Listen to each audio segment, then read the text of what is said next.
Природните ресурси са начин за оцеляване на всички живи същества на планетата Земя. Обаче, ресурсите са изчерпаеми.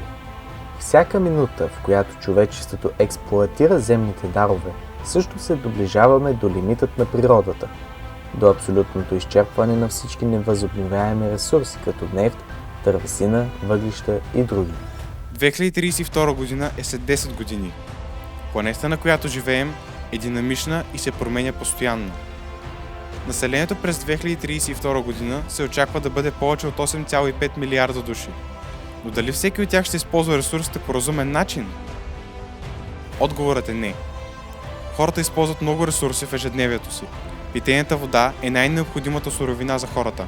Модерният бит и промишленост са невъзможни без достъп до течаща вода. Най-голям дял от водните ресурси се отделят за селското стопанство. Според проучвания, между 2010 и 2020 година, процентът хора, които нямат достъп до питейна вода, се увеличава от 27% до 38%. А след още 10 години този процент има вероятност да достигне до 45%, което означава, че почти 2,8 милиарда души няма да имат достъп до питейна вода.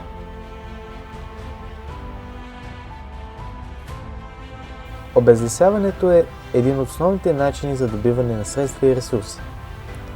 Половината от тропическите гори в света са унищожени през последния век. Всички тропически гори в света могат да бъдат унищожени до 2100 година, ако сегашният темп на обезлесяване продължи. Признаци за забавяне на обезлесяването няма. Модерният свят не може да съществува без пластмасовите изделия.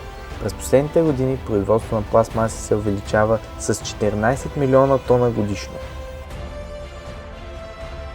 Разграждането на пластмасите отнема най-малко от десетки до стотици години, като след това остават микропластмаси, които по-трудно се филтрират и водят до здравословни проблеми при животните на сушата, под водата и дори при хората. Светът е обречен да потъне в безброй катаклизми, породени от климатичните изменения.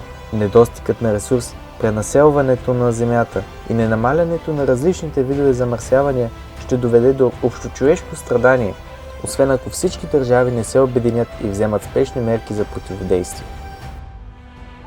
Ако още днес всеки от нас направи всичко възможно да се преборим с климатичните промени, ще можем в следващите години да намалим ефекта на промените до минимум и да се спасим от неизбежното изчерпване на всички ресурси и климатични бедствия.